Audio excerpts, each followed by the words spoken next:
Hey, welcome to this radio channel, and this is a quick video for to answer a few questions I've been having. I regularly have these questions asked, and I do understand. The main question being how I keep my interest up in my radio listening, and also, some of them, some viewers said, well, sometimes we see that you're listening to the radio all evening, and it's like.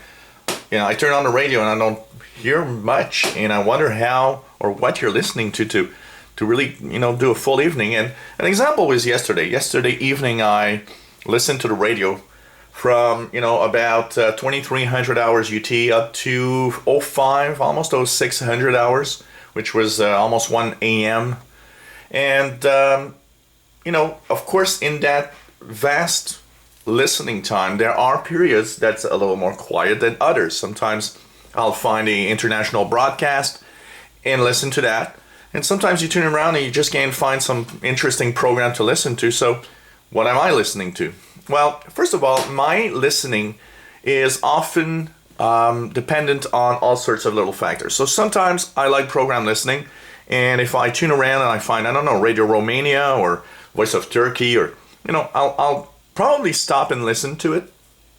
But there are periods of time when maybe propagation isn't very good, so the stations I want to listen to are not coming in very well. Or it's simply, you gotta face it, sometimes international broadcasters will have boring programs. You gotta, we can't enjoy every program. So what I do when you don't encounter something I want to listen to will be the fact that I will be tuning around a lot. So for example, in the daytime, it's higher frequency. So, I'll sometimes start, depending on propagation, at 20 megahertz, for example, and put myself in upper sideband and start, so here you have WWV. I'll start, tuning down slowly. And I mean, really listening to all frequency ranges. One of the major issues that sometimes people have is that, well, at 19 megahertz, I never hear anything, so I never tune there. And that's the first mistake of a lot of listeners, not listening to frequency ranges where they don't, because they just put in their mind that they don't have anything there. And that's how I often post videos of unusual, stations, unusual signals. Why?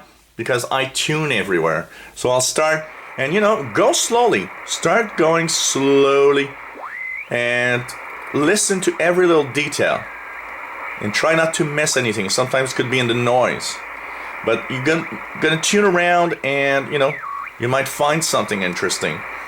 And I'll go down and down and down up to, a frequency range where I know that if I go higher or lower than this, well, there's probably nothing there at this time of the day. So yesterday evening, for example, was night. So of course, what I would do, I often do this, by the way, is start at the 160 meter band. And from there, of course, I will tune up slowly. And, I've came across aeronautical communications, some amateur radio stuff, unusual signals that you might encounter and wonder what they are. And it adds to the enjoyment of shortwave. It's not just program listening. It's also, playing a detective, if you want, and trying to find out what is that and where does that come from. And so I often do that in between. So for example, if I was listening to a station and then there doesn't seem to be any other international broadcast of interest at the time, well, I'll tune around slowly. Maybe going to take me half an hour going through the frequency ranges. Then I'll go back, to the frequency ranges where I know that I can listen to some international broadcasts and go back and, tune around international broadcast bands and see what is there to listen there. And stop when I hear something in English or French, because those are the two languages I understand well. See what there is, and okay, I tune around, or what I find is not interesting, I'll go back and I'll start tuning again in between the frequencies. And my rule of thumb is, in the international broadcast band, I will tune in AM mode because I know most stations are in AM. But when I get out of the international broadcast band, say I'm going higher than this WWCR here, what I'll do is I'll put myself in upper sideband and continue tuning slowly. Why upper sideband? Because in between the international broadcasts, one of the things that you will encounter is mostly utility signals that are listenable through single sideband or CW Morse code, which also works with, upper sideband, for example. And so I'll tune, and even if there's an AM signal, it doesn't matter because you'll hear the carrier when you're in USB. Also, one of the things about single sideband when you're tuning around is that it will dig out the very weak stuff that if you're in AM, you just won't pick up. So that's why I'm always in sideband when I try to listen in between the international broadcast bands. And even within an international broadcast band, it could be cool because if there's a very weak station, well, going through it, for example here, I passed over this earlier on AM, but look, there is something on 15105. It's not very strong, it's in the noise for me, but it's there. So, all of that together makes me enjoy shortwave a lot. So last evening, I started listening at 2300 hours. I came across, some stations I wanted to listen to. I listened to Voice of Turkey, which had a good signal. I listened to part of the French program of Radio Romania. Then, was kind of uninteresting, so I started tuning around slowly the internet, the different, bands, and, stopping even on amateur radio frequencies, and listening to some hams talk about, all sorts of stuff.